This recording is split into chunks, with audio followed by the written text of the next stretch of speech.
Oh, I'm going to turn my phone.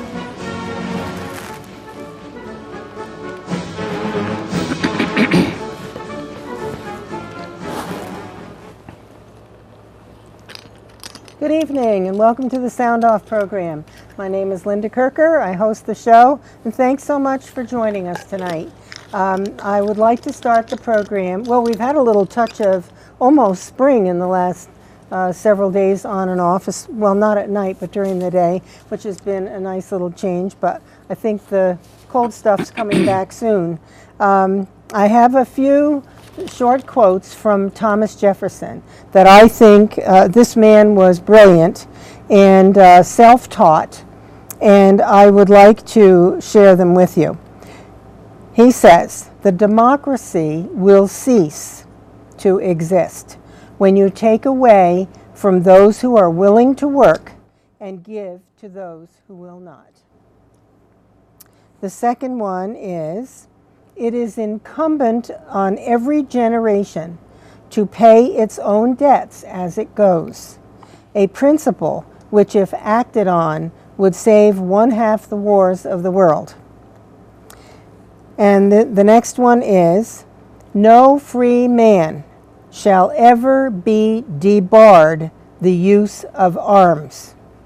And we have, there's a bill, maybe more than one, from the city of Burlington, where they want to control anything they can do to prevent us from being free to bear arms in this state.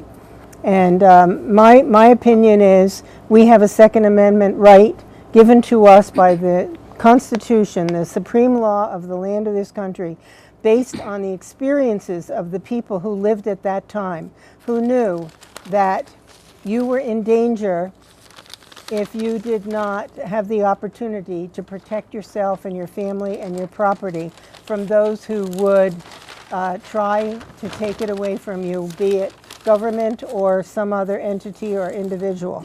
So we have to fight strongly against any encroaching laws that would try to minimize our opportunity to keep and bear arms as individual citizens.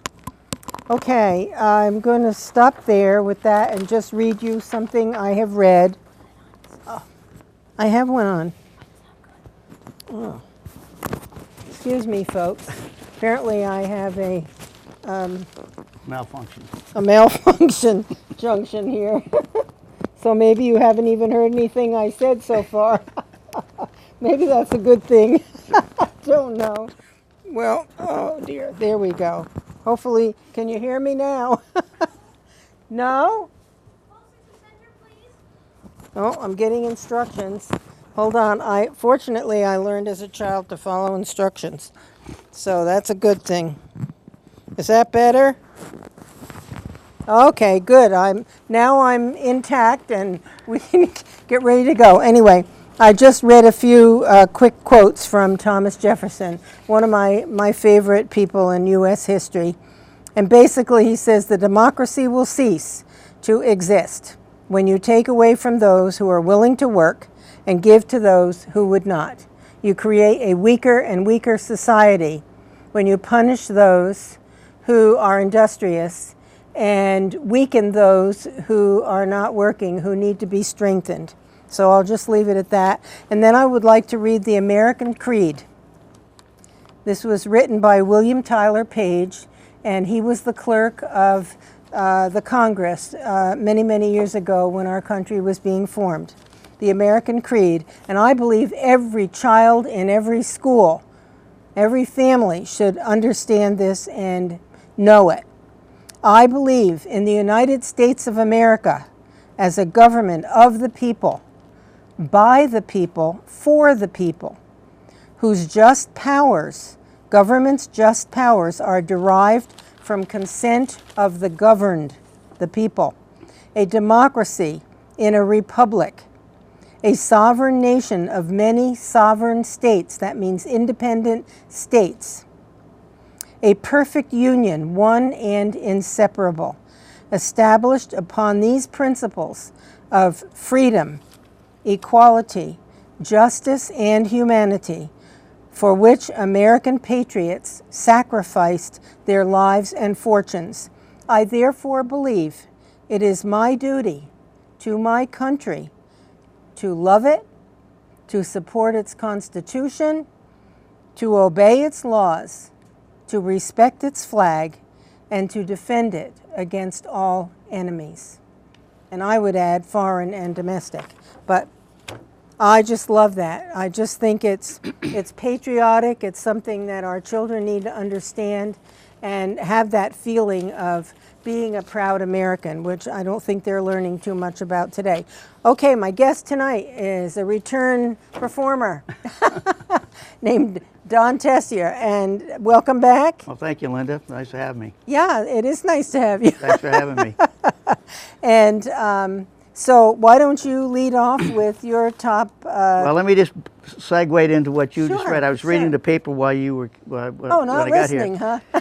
Now it says, in a news release Monday, Chicago police reported 51 homicides were committed in the city last month, compared to 29 in January 2015. The number of shooting incidents have more than doubled from 119 in January to 242 this January. The number of shooting victims increased from 136 to 292. Wow. So, you know, Where is this? this is in Chicago. Okay, of course. And now Burlington's talking about gun control. The last shooting down in Burlington was between two blacks. I feel it must have happened over a drug deal going bad. It happened on Lower Church Street, and these guys were from New York. These aren't Vermonters committing the crimes, all right? And so why are they, what's the word I want, picking on us and taking away our rights for something that's happening outside? Every time they talk about gun control, they start talking about Chicago, Detroit, New York, and all these others. It has nothing to do with us, all right? Well, so far, it doesn't have anything to do with us, but it's we have to keep our eyes open as to who is committing these crimes. As time goes by, will there be more of it? Will they be Vermonters or will they not be? But the main point is that we need our state, our communities, to protect our God-given constitutional rights to keep and bear arms. Right, and of course, as you pointed out, they're going to be voting on this in the legislature, so everybody out there listening should call the legislators that in Franklin County, Chittenden County, wherever, Yes. and the sportsman club should know to send somebody down there, that we need to stop this movement, because like you said, Hitler did it over 75 years ago, and he took away the guns, and then he started doing bad things to people. Then the people are defenseless. Right. And as you can see, if you pay any attention, folks, to what's happening, take this state alone. It's more and more government encroachment, more monopolies, more control of our schools, of our governments, of our property, of our cars, you name it. You know, they're into every aspect of our lives. And that's not freedom. Right. Well, and we can talk about that, as you well know, that Getting worked up. that single payer plan that the governor is proposing for health care.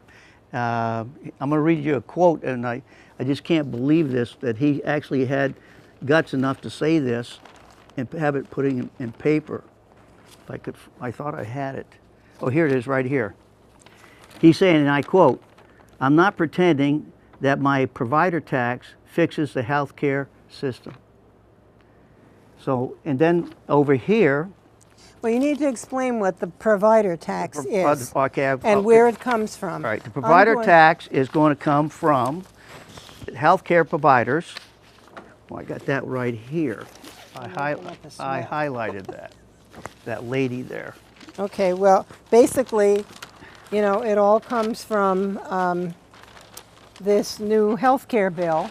Right. Where they're trying to raise money in any which way they can. They're desperate. And so now they want to... I'll put that, oh, here it is. They want to tax everything that moves or stands still. The provider tax is going to do hospitals, it's going to do nursing homes, dentists, and doctors. And as I was saying to Linda before we went on the air, hello everybody. If they feel that they can take money away from these people, the accountants and all these other people who provide services, real estate agents and things like that, watch out, they'll be coming after you next. And most of the doctors are against all this program. And like he said, he says he's not sure it's even going to fix it, but he wants to go through. He's a lame duck governor. I don't know why he's doing things like this. The Vermont Health Connect is backlogged. It says right here, the Shumlin administration said last week that the backlog on pending changes for customer benefits has peaked to 5,700. All right. They're cooking the books when they're giving out a lot of this information. They're not telling us the true story. I actually called AARP to talk to them about lobbying against this program because I'm on Medicare and I'm happy with my program that I have and I'm happy with the services I get. I don't know why the governor he wants to put everybody in the same basket. All right. So I believe anybody out there who's happy with their services needs to get a hold of the legislators and tell them to stop this intrusion on our rights. I really believe in my heart this will drive a lot of people out of this state. I know that a lot of these taxes that are being implemented, some of the people I know who are retired or getting ready to retire are looking to go somewhere else for favorable taxation. It's hard to work when you have to work and over 1/3 of the time you work, you pay taxes to either local or federal or state. So it's about time that they start reeling things in. All they do in Montpelier is they have shortcomings. Instead of cutting taxes, they raise taxes. And there's too many people on the wagon that are not pulling.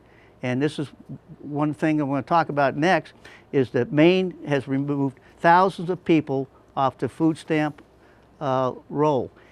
And bothers me the most, when I talk to our legislators about this, they say we can't do this because of federal regulations. So I'm sitting here looking, and I'm going to read a couple of highlights from here, what Governor LePage has done. And how come the feds are all over him and getting on his situation? I think it's something they don't want to do.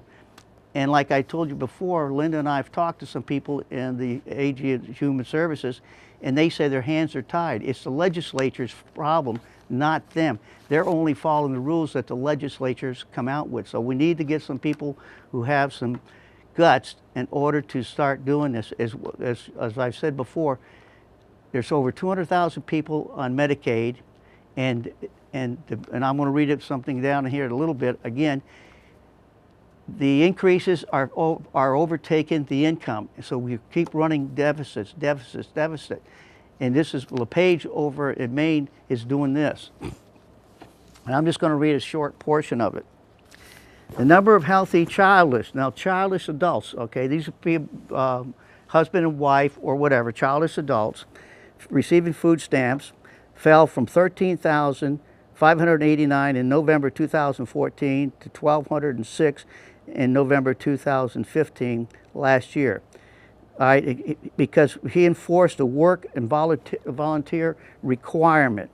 And this, LePage says office in Maine, unemployment rate continues to fall in the months since the work requirement is evidence of getting people off food stamps. It's good for the state. Requiring able-bodied people to work to receive their benefits just makes common sense. Now, anybody that doesn't think that's a good statement, I'd like to know. And this is one I really, really like. There's LePage has such another rule, making households without children ineligible for programs if they have assets greater than $5,000. LePage unveiled a rule changing in September, said people who receive taxpayer-funded welfare benefits should sell first non-essential assets such as boats and recreational vehicles. and use their savings to take care of themselves. Now, anybody out there disagrees with that, and apparently the federal government doesn't disagree with it. So my question is, why can't Vermont do it?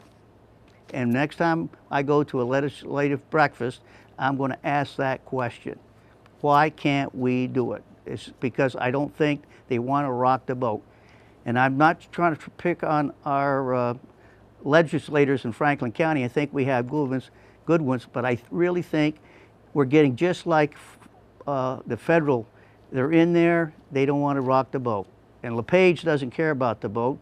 Apparently he wears a life vest, so if he falls in, he's in good shape. He's tough. I've met him. I know, I have too.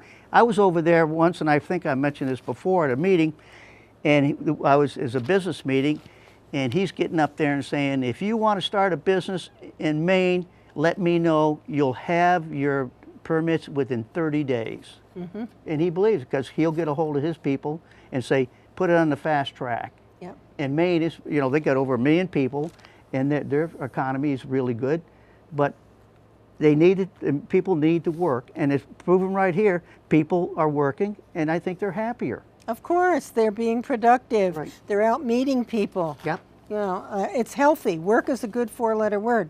I want to add to this what you were talking about Medicare and this provider tax and everything. This is from Vermonters for Healthcare Freedom. Okay. There's a very real concern that Vermont seniors will not be able to find the care they need here in Vermont because the state's tinkering with Medicare reimbursements will drive out physicians who can practice in other states without these restraints. Additionally, if the state controlled Medicare payments, what would happen to Vermont seniors who travel or seek health care out of state? Right. This is really huge. Doctors and hospitals across the country will take federal Medicare, but would they accept Vermont Medicare, which would likely pay less? Right. Don't forget, the whole idea is to pay less and to basically cut back on services. But according to True North reports, John McClowry writes on this same subject. Let's see here. He calls it meta scam. It is. When Metascam threatened to produce a treasury raid by the states, Washington capped provider tax assessments at 25% of state Medicare expenditures. The $17 million of new assessment revenue will put Vermont at 97.56 of the federal cap. This is the free federal money that Shumlin says has been left on the table by Vermont's failure to maximize its taxes on healthcare providers. The new tax would fall on independent primary care doctors, dentists, osteopaths, psychiatrists, naturopaths, and certain specialists. Of the $17 million Shumlin expects to collect from the doctor and dentist tax, $12 million, matched by $26.3 million of federal funds, will be used to partially fill the annual Medicaid deficit hole. Medicaid. That's $1.7 billion now. So why are they doing this? Because they need to cut the programs instead of raising taxes. Yours is a lot better than mine. I didn't realize all those other people were going to get in on it too, because mine just said like nursing homes and hospitals, dentists, and physicians, and all those other people. And like I said, it's just another gateway to come in and get more. They say, if we don't oppose this, they're going to say, those dummies don't know what's going, so let's do another round of tax increases. Every doctor and osteopath and dentist and so forth need to get on the phone or send an email to your legislators. It's not hard to do. Right. You can look up vermont.gov and you can find out where the legislators are and find their contact information. Let me see here.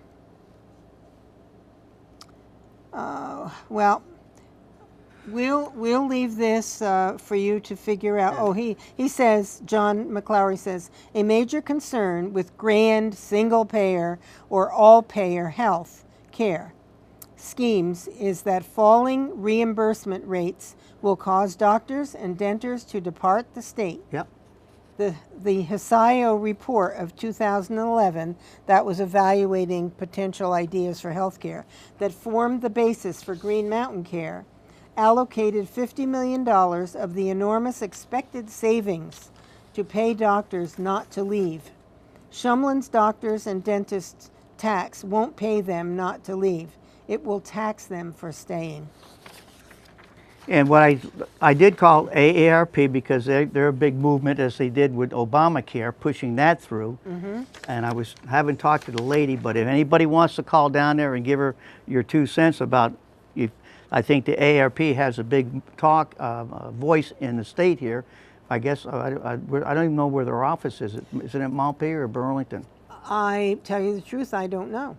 But their phone number is 802-951-1304, and her name is Pauline. I've called her twice, and she called me back once. We're kind of missing each other. But I'm going to tell her that they need to get off their butt and get onto this because I'm happy with my program. Me too. I don't want to be pushed into something. And I told my wife, I said, we might be leaving the state of Vermont because just like you said, why should I stay here and get less care when I need it? It's rationed. It'll be right, rationed that's care. right. And go to some other state, all right? And there's plenty others out there that you can have a nice life and not be taxed as much. You know, let's see, I was in the legislature starting in 2000. And around those years, we had close to 12 private health insurance companies in the state. Okay? 12. Then we had, under Howard Dean, we had mandates that made it, it's an not all payer, oh dear, I can't think of the two programs they initiated that drove the insurance companies out of the state because they said we can't afford to do business in Vermont. Right. There are 2 programs in it, and it's been a long time. I haven't thought of that. But we got down to just 3 or 4. Now we have, I think, just 2, Blue Cross Blue Shield and... United Healthcare's I'm on. Well, but that's not a state program. You get that through the mail. Right, I did. Yeah. But they're licensed in Vermont, I assume. Yes. Yeah. But we drove all those insurers out, and I really think it was intentional because the goal, long-term goal, was to do what they're doing today, which is to establish a government-controlled healthcare system where they control life and death issues. They control, just like in the socialist countries, if you're, and this is true, if you're too old, above a certain age, you don't qualify for a knee replacement or things like that. It's rationed care. That's right. And that's not what this country is about. We need private businesses running the insurance companies where we have a choice, where you can go from company to company and pick out the programs or insurance programs that are best for you or best for your family and meet your needs and your pocketbook. But now government wants to take it all over, and that is not a good thing. I forgot to read this one. There's this, I'm not going to read their names, it's in the newspaper, but there's some physicians in Williston, they crunched the numbers. Linda and I talked about this before going into the air. Said the practice would have to pay $75,000 in taxes and would expect to receive $42,000 in higher Medicaid reimbursements for its 15% of the patients who use Medicaid. So that's a real good deal. I'd love to do that. So I'm going to give somebody $42,000 and I want them to give me $75,000 back. But this guy here, he's going to give $75,000 and only get $42,000 back. So the state is really, really doing an injustice to these people. These guys crunch the numbers. That's serious money right there. Now you multiply that by all the doctors and the physicians and the caregivers out there, you're talking, well, what did you say, $17 million? I think so. You'd hope to raise? I think so, yeah. And that's going to be on the back of somebody instead of cutting the cost. Yes, 17 million in new revenue. Yep. Instead of cutting the costs and finding out why we're overspending, why it's running ahead. It's Medicaid. Yes, because people are on it who shouldn't be on it.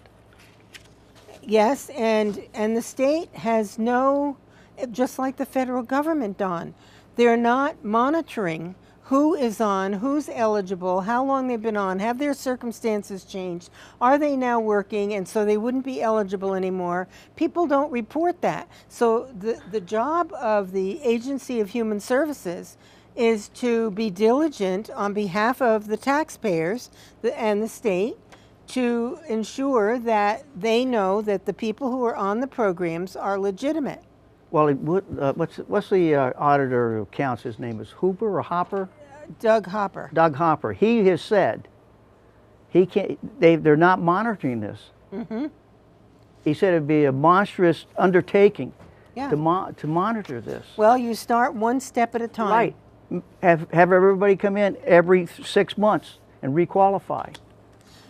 Well, they have to know who's here first. Well, and they don't, that's right, they don't even know if people are supposed to be on it or not because there's no checks and balances. Or if they're supposed to be in the state. That's true.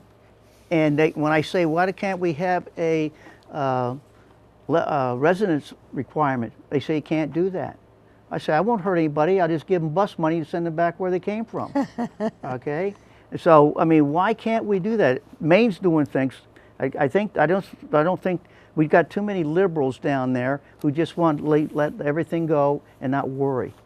They think that money falls out of the sky. Yeah, exactly. Well, the golden goose is fading away. Well, we talked a while back, over 9,000 big taxpayers have left the state. Mm-hmm. All right, and the population's going down. We may have a lot of senior citizens in Vermont, but I will bet you that a lot of them, like you and me, worked for a lot of years in their lives, saved, were diligent with their money, careful with their money, didn't throw it away, didn't gamble it away, but planned for the future. And you built a nest egg, basically. Well, not everybody, wasn't able to do that, but a lot of people did. Yeah. And those people are careful with their money, and I believe that a lot of them are paying the debt right now, and I believe that a lot of them, if they can, they will leave. I was talking with a doctor at church on Sunday, and I said, what do you think about all this healthcare stuff? And we often talk, and he said, we'll be out of here. Yeah, I mean, the good people are going to leave. I mean, I don't mind paying my fair share, but there's going to be a time when you got to say enough's enough. Mm-hmm. All they keep doing is not cutting back on anything. You can't tell me that they can't take 15% out of every budget that they have. There's enough bacon in there and fat to go around. They're just not trying to because they say, well, we can overspend, we don't have to worry about it. And look at the courts. Was it the public defenders were supposed to charge a fee for to provide when they provide something, and they haven't been taking the money. I forget, it was like 15% of something. If I get a public defender, they weren't collecting they the weren't money. Collecting it. No. And I just can't figure this out. But they're going to collect it from you and me and everybody out there listening. It's mind-boggling of what's going on down there. Well, the patients are running an asylum. Well, yeah. There's not much accountability in government. And what blows my mind on is that you have these people who are elected to act in our best interest. They take an oath to do no harm to the people or the state, okay? And they keep creating new programs. Right. Instead of assessing the current programs for efficiency and accountability, they just keep creating new programs, one on top of the other. And I don't know where they think all this is coming from. Well, the people of Vermont need to stand up. I mean, the governor, I think he's mad at us because he only got 48% of the vote. And I keep telling people he wasn't re-elected, he was appointed governor. by our laws. And I think he's taking that out on us people in Vermont. He said, you made me look bad, so I'm going to leave you looking bad before I leave. And I really believe in my heart he's doing this to be mean to us, because he's coming up with all these stupid things about it, like Green Mountain Connect is not even operating right. That was over $80 million. Green Mountain Care. Yeah. Right, and now he's coming out with this, and I said this 100 times. If he'd have taken that $80 million and given each one of us, they'd divide that by 626,000 people and gave us the money and said, here, go buy your health insurance, everybody be happier. But right now, the cost, and I know somebody we both knows, his rates went up and my rates went up, okay? Oh, yeah, I have something. I hope I brought it. Oh, here it is. I'm glad you mentioned that, Yeah. Don. 50 states. This is a ranking Yep. of the 50 states according to their health insurance costs. You ready for this, folks? Yeah, I've seen this one. Vermont is number 49 Yep. as one of the most expensive. New York is the only state that's more expensive for health insurance is New York State, with millions of people. We have only a little over 500,000. This is from Vermont Business Magazine. This will rally your cage. New York residents pay the most for basic health insurance, and Vermont is second. But Vermont has the highest monthly premium at $469 a month, compared with New Mexico, which has the lowest monthly premium at $181 a month. New Mexico pays the least for basic health insurance, according to a new study released by a leading personal finance website, GoBankingRates.com. The study compares silver plans, okay? And that's the most popular plan according to the Department of Health and Human Services. Okay, so the lowest cost silver plans for each state were ranked based on the favorability of the following costs or factors: the plan's monthly premium, the deductible, the emergency care copay, which I haven't heard of, and the copay for care from a primary physician. Let's see, what else? Competition is another key factor of health insurance costs. In rural states like Wyoming and Oklahoma, fewer residents means a smaller health insurance market with fewer options, where insurers can charge more without losing customers. Of course, subsidies can offset these costs. We shouldn't have to subsidize. If we had a well-oiled machine in our state, the people running our government, we wouldn't have all of these problems. Logic and common sense would prevail. But anyway, just know that Vermont has the second highest health insurance costs. Well, yeah, if you read, like you said, New Mexico, I mean, like you said, why? I just can't figure this out. Why? I mean, yes, we don't have a lot of people, but there was a company back a lot of years ago when my children went to school, and it was called Golden Rule out of Colorado, and it was covered just the basic stuff, and it covered in case they got sick or got hurt or something like that. It didn't break you, and they're out there. I don't think the people in Vermont who are running this thing are looking out for the benefit.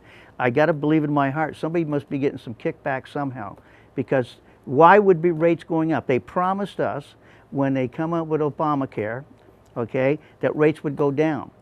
Everybody I talk to, rates have gone up. And one of the reasons why they're going up too is Medicaid. People on Medicaid will go to the emergency room rather than try to take care of themselves or go to a doctor. Because it doesn't cost them anything. They go up there, they walk away. They're like illegal aliens. They go to the hospital, they walk out with no bill. You and I go to the hospital, and before we leave, they give us a bill, and you have to pay a copay. You got to tell them how you're going to pay. I mean, there's discrimination. The responsible people are penalized. Right.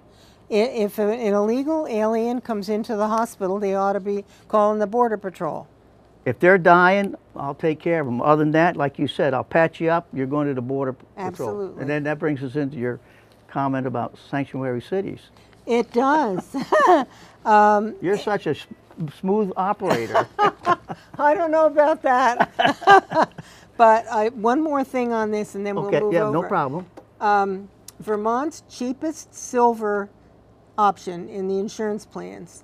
It's from Blue Cross Blue Shield of Vermont. Has the highest monthly premium of any state. That's the $469 a month, or $5,628 a year in premiums.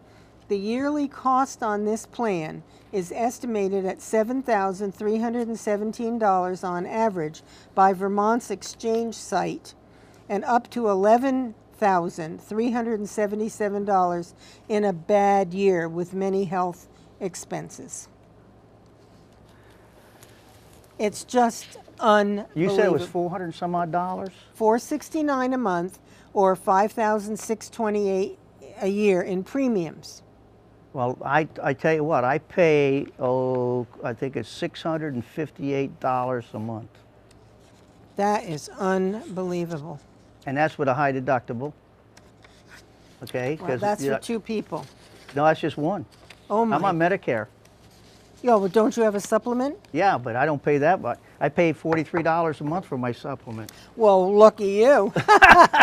I pay a lot more than that. Well, you need to go to, I'll tell you afterwards. Okay. Which one to go to. Okay. It's $43 and it works out really well. That's for my wife because she's a little bit too young to go on. She's on Medicare. She's got Social Security now, but she can't get Medicare. She right? took the early Social Security. Yeah, and so she's got another year and a half to go before she gets that. But it's $658 a month. That's unbelievable. Yeah. Who can afford that? Very few people. Very few people, right. I'm Well, lucky enough that we can do it and we're healthy enough. This is the funny thing about it. We don't hardly use it. Yeah, All but right? it's, you know, but that's... you need in case catastrophe. If I didn't have any assets, I wouldn't care. Because Yeah. they could, what are they going to do, let me die? Yeah. And that's Well, what some of the people here are doing, is they don't care because they have no skin in the game. They know Nothing when that they they walk can in there, they're going to get treated, and they're not going to see a bill. Because back in the day, they called cost shifting. They're still doing it, I think. Well, you know, this is a little bit, we'll get to sanctuary cities, but this is a little bit, I was thinking today, twice. I think that years ago in this country, let's say in the state of Vermont, the people had it right. They had poor farms. Poor farms, right? And I think there still are like places like Father Flanagan's Home for children. We had the Warner Home over Warner on High Home, Street. yeah. So instead of having all these children in individual places and not knowing, you know, how well they're being cared Right. for, even Right. though they're taken out of their own home Right. for good reason, why not build a facility, for crying out loud, and have them all in one place? Mm-hmm. Well, like you said, when the Brandon School down there in Brandon, for the people who We used to have issues. but I don't think Right. we have. Do we still No, have they that? closed it down. This is where they mainstreamed everybody, right? And Which I don't agree with. Those children were treated better down there than they are right now in school. I think we're taking it away from them because down there they had one-on-one treatment. Here they're not getting the same. They're getting a little bit, but they're not being treated the same. Well, for every child who has special needs that can be classified as needing, you know, a special IEP, although the establishment wants to have now an individual education plan for every student, okay? It just, they don't stop. But the more children with special needs that you identify in your school system, the more money you get. That's a backwards system. It is, because all they're doing is taking the money, but the kid's not getting the benefit. It's going somewhere else. If they were getting the benefit, down in Brandon, they got the benefit because they were there 24 hours a day. It was all about them. Right, it was all about them. What these administrators are doing is taking that money and giving them almost like lip service and using that money somewhere else. They're not getting the care that they were getting down in Brandon. It might sound bad, but that's the way it is. And that poor farm up in Sheldon, they grew their groceries. I mean, Yes. they had gardens and things like this. They might have had cows. I wasn't around there, but I've heard stories about it. And then people work to get out. Productivity. Right. It's just like the governor said in Maine. Get people off assistance. They will find a way. You know, people will survive.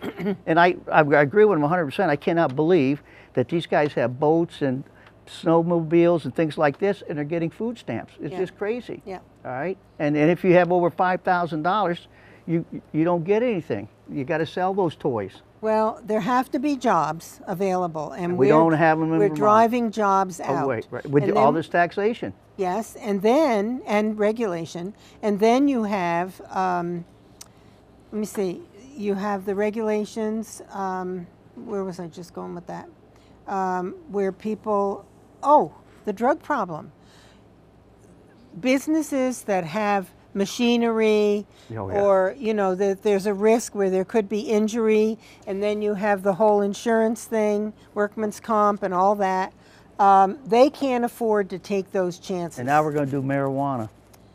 Oh, I just wrote a letter. I just sent a letter to Emerson Lynn today on that one. Be looking for it. I will, because here we are.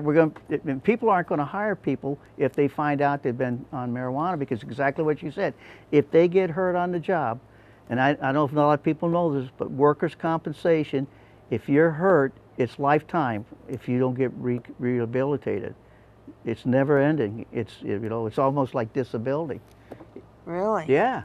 It's very, very, That's very why broad. that's why the- employers have to pay so much money. That's right. Into the insurance pool. Right. And if you're going to put somebody in there high on drugs and he gets hurt, the employer gets it. And then if he has so many claims, they keep raising his rates. Yep. And this is why they're going to start moving out. Sure. Small businesses are 90% of business in this state is small business Yeah. people. They employ 60% of the people. And most of the big companies are leaving. I understand, Energizer up here. And There's- Rutland. Yeah, and then there's one down in Bennington. I think they're going to think about moving too, I heard. Yeah. They're a battery company, Energizers. And I was talking to somebody in that part of the state, and there's rumors about them leaving. And look how many people left with Vermont Yankee. Oh, that's so upsetting. Yeah, and Think more of and the more. economy in that county. Yeah, that's down. I mean, well, I know some people I play golf with. Devastating. Their housing market down there is zil. Nobody's Sure. moving in. Sure, there and aren't nobody jobs. can move out. I mean, it's not like a stalemate. Even the stores are suffering because Downtown empty storefronts. Oh yeah, I mean, and guess what? Our own government pushed that. Yeah. Shumlin, that was one of his biggest goals, was to get rid of that. You know why? Because his buddies in the renewable energy field couldn't get where they wanted to go when you had cheap, clean, renewable energy. Right. That they needed to get rid of that so that wind and solar could capture our state and drive the rest of us out. And I can't figure out why all these other countries have nuclear energy and they're putting nuclear energy in, and we probably started this stuff and we're taking it out. Like you said, there's got to be a reason, and it's a lot of kickbacks. I really believe. It's all about The lobbyist. your friends in business who, they had to have gone to the Public Service Board. They had to get cooperation, along the way, elect people who would support it. You have a governor who, for whatever reason, wanted that out of there. Some of the things I hear him say on newscast is very disturbing. Like I said, I hope he's not ever going to run for re-election or election anything in Vermont, because I don't think he could even be elected a dog catcher, because what he's done is atrocious. Well, He should be a leader rather than just going along and coming up with all these stupid programs. Funny you He wants to be remembered like Obama is. Look what Obama's doing with his executive brother. orders and all this stuff here. We have more terrorism on our No soil right respect. now than we ever had in our lives. As we pointed out, that gentleman ISIS was going to go into Masonic Temple in Milwaukee, Wisconsin, and shoot everybody. But luckily, the FBI, and they shouldn't have been doing that because that's not right, because infringing on that young man's rights Oh, to kill my somebody. goodness, You yeah. know, and people get excited because we're going to put plants in mosques to listen what's going on. They think that's unconstitutional. When you're fighting a war, you invade the enemy secretly and bring them into combat You know with what? you. This is an open country. Right. Our churches are open for people to come to and fro. Why shouldn't a mosque be open? What are they hiding? In this country, you set up a religious building, and it better darn well be open to the eyes Right. of law enforcement or whomever. But it's all secretive. Who knows what they're storing in there or what the heck they're doing? Training young people to go over, to Saudi Arabia or Syria or whatever and get trained to come back and be... Well, that guy who shot that policeman in Philadelphia and then got out of the car, luckily, and shot him, all right? Yeah. He'd been in a mosque, and they said that he was been radicalized there, but maybe not by the cleric, but the people who were going there. All right, some people who attend there are recruiting within that mosque. So we need to go in there and listen what's going on. Well, Innocent American people are dying. Yeah, and there's another aspect to that I've mentioned several times on this show, and I want to know why it is okay with our government, our legislators and senators in Washington, that Saudi Arabia gives millions of dollars to our colleges and universities so that they will set up an Islamic center. I don't know if that ever amounts to a mosque or whatever, but then they send a lot of students from the Middle East to, let's say, to St. Mike's. They have a lot of students they recruit from all over the world, and they have an Islamic center very near the campus. So what's going on there? What's that Trojan horse back in the day where it came in and everybody came out and killed people? I mean, that's almost like what's happening is we're allowing the Trojan horse to come. We're inviting it. Right. We're inviting it. We're inviting, right, and we're not holding them accountable. So I think that should not be allowed. But everything today seems to be about money. If the state can establish a program to draw down more godly federal dollars to tax people more for the expansion of a program, then they're going to do it. If a university or college that wants money can accept money from an Islamic country, Saudi Arabia, and allow Muslims to teach. Right. Oh, speaking well, look at of that Muslim out there in I forget what state it was. He got in trouble We're all over the place. for something, but he got in trouble. I think it was at Kent State or was someplace in Utah where they had a professor who did something wrong. But getting back here, and here the University of Vermont wants a 5% increase from the state. Haven't they looked at what's going on? Why don't they cut some budgets over there, get rid of some programs that, if you only have 5 or 6 students, do away with that program. Stick with the core programs. Right, you have to have at least 20, 25 to have a class. Why should we be teaching 5 and 10 people in a class and paying these professors $150,000, $200,000 a year? I say cut your budget, relook at it where you can say, why should we give them a 5% increase? Everybody in the state of Vermont didn't get a 5% increase in pay. Why should they? Oh my gosh, no. Okay. Not in 12 years. Right. Now, how about doing this? Would you be willing to look up the curriculum that's offered, the courses that are offered at UVM and St. Mike's? Okay, yeah, I'll do that. And let's see, and then we'll have a discussion about that. Okay. Folks, we haven't invited you to chime in tonight. We've been going at it here, one topic after the other. But we do like to hear, what your thoughts are. We've covered we've hopped around from topic to topic. There's so much to talk about. But I do want to mention this one thing. This comes from the American Center for Law and Justice. And there's a picture here of a little boy with his hand over his heart. And what is Islamic flag? What is that? The circle with the star? I don't think it's Islamic. It's almost like I think it's that. I know it's a Middle East country. Okay. I think is it Egypt? I don't know, but we'll have to look that up too. Okay. One Nation Under Allah. This is Really? an American child. It's a nationwide epidemic. And this, folks, should stir your mind.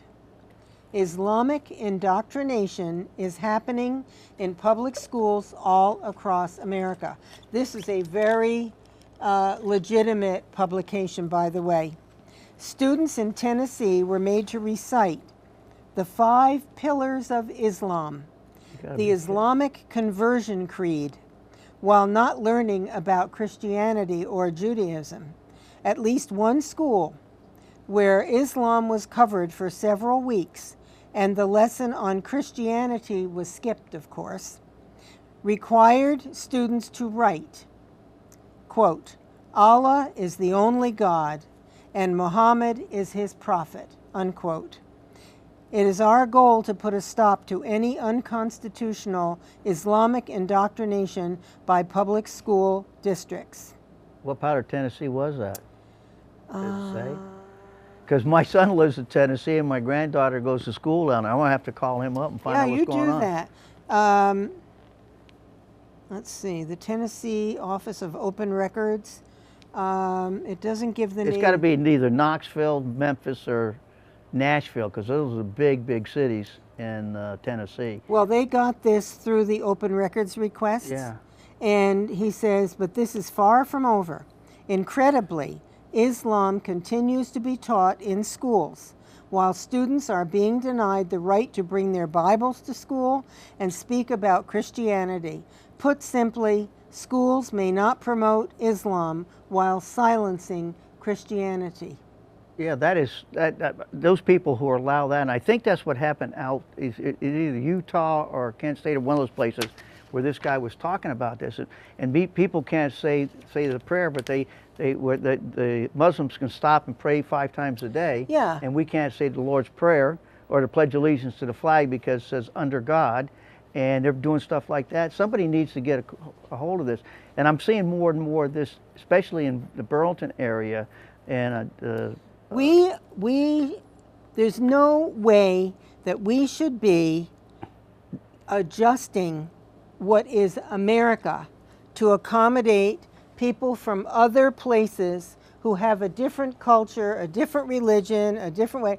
They can create their own little church or whatever and go to that. But when you come to our American school, you're in an American school and you follow the American way. But if you take that another step, you have synagogues, you have Methodists, Episcopalians, Baptists, Jehovah's Witnesses, all those different things. They all. I have no problem with that.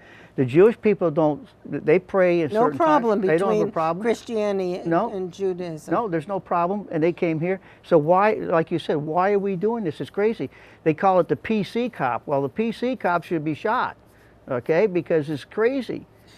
Well, we have to protect our customs, our culture, right, our pride in our country. And another thing that, folks, please do me a favor if you can. Check on your community schools and ask if they're saying the pledge to the flag every day. I really want to know that. Wait, did you see out where I can't remember, but there's a group, I think it was.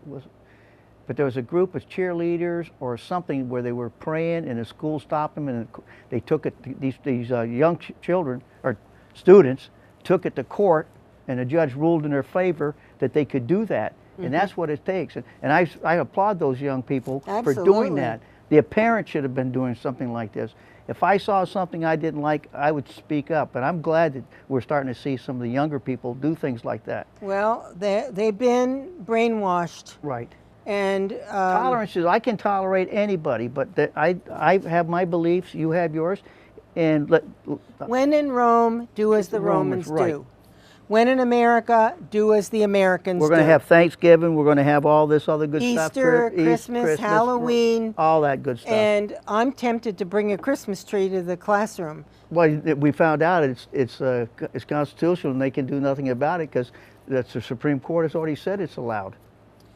I mean, folks, we have to, I was looking at some pictures the other day and thinking about, actually it's at a yearbook, and looking at how neatly everybody was dressed and how you sat there with a feeling of pride about yourself, you know, and how hard we worked and how quiet it was in the classroom. The teacher spoke and everybody was quiet and respectful. We have to get back to that so the students can learn. Mm-hmm. But we also have to make sure that what they're being taught is what we, the taxpayers, the owners of the schools, basically, want them to learn. Well, I had a gentleman come to my house, and he's running for the school board. Uh-oh. So I asked him a few questions. Good. But before I signed it, what it was and stuff and like this. And so I said, because I'm not going to put anybody on there that doesn't have the same views that I have. Now he can, and certain keys, I mean, he doesn't have to think the way I do, but certain things that I believe in, I want to see continued. And I'm not the only one. There's a lot of people out, right? Tradition, all right. And so I ended up signing it, and I had my wife sign it too, because we need to start looking at who's we're electing, because these people need to be able. If I was on the school board, I'd stand up and say, look, we're going to have Christmas trees. We're going to do this. And if we get in trouble, I know somebody down in Virginia who'll come bail us out. Absolutely. That outfit down there, that Alliance group that we talked about around Christmas time, they'll come help us out. We need to get these people back in their place and leave us alone. Well, and I was talking with someone who knows, who told me that teachers are up to the here with Common Core. You know, our teachers got an education. Many of them have experience. Some of them are new, but they have some good ideas and they're eager to become, really good teachers. The teachers are what education is about. Right. I mean, without great teachers, and they need to be individuals, their own, not this rote stuff that comes from a computer. It's great to have the teacher expand on different topics, right, with their personality and not just like you're going to be on a computer or whatever. I mean, that's dry and dull, and I know the teachers don't like it. They were taught to teach in a certain way. They all had to be retrained for Common Core. Yeah, when I went through high school, one of the best teachers I had his name was Doc Comey, they called him. Oh, I remember him. All right, in U.S. history, and he had he ran that class. I mean, first half hour of the day, you could talk about anything you wanted. Next, he lectured, and we started off with the Constitution, the preamble. We had to memorize all this stuff. Then we went right down through, and you learned how to take notes, and you didn't talk when he was talking. You didn't talk, and if you had a question, you could interrupt him. But other than that, you were just doing things. Next time I have you on, remind me if I forget. I have a folder, folks, about this thick of all of my notes from 8th grade U.S. history. Mm-hmm. I loved my teacher. I loved the class. I got so much out of that. He made it so interesting. So didn't Doc Comey. I brought that folder to the city school. I didn't open it up and show it to the kids, but I said, I had all these handwritten notes about all the things that went on in that early time of our country. Right. Fascinating. Yeah. It's like reading a great book. Yeah. Only it's your country. It's the foundation of the nation that you live in. And then, that should be exciting. And then when I went back down to Williamsburg, Virginia, the House of Burgess, where all this stuff really started with all our founding fathers, mm-hmm, you really get the feel for it. Oh yeah, maybe we ought to have a, I don't know. They're going to make some changes here. They're going to have a bigger table so that you can have a panel of people. Uh-huh. Nobody wouldn't get that much time to talk, but it would be interesting to have one topic, and then have a lot of different viewpoints and discussions about people's feelings. Uh-oh. Hey, Don, thanks for coming back. All right. I appreciate it. No problem. Next week, folks, we're going to be talking about parenting. I have a woman coming on the show. She's from Essex Junction, and she was an English teacher, and she taught English as a second language, and she's a mom of 3 and an excellent parent, and we're going to be covering the topic of parenting and family. So I hope you'll tune in. The next week I have a great guest lined up too, and Dawn's always great to have on. So good night, good luck, God bless, and I'll see you again next Tuesday night. Take care.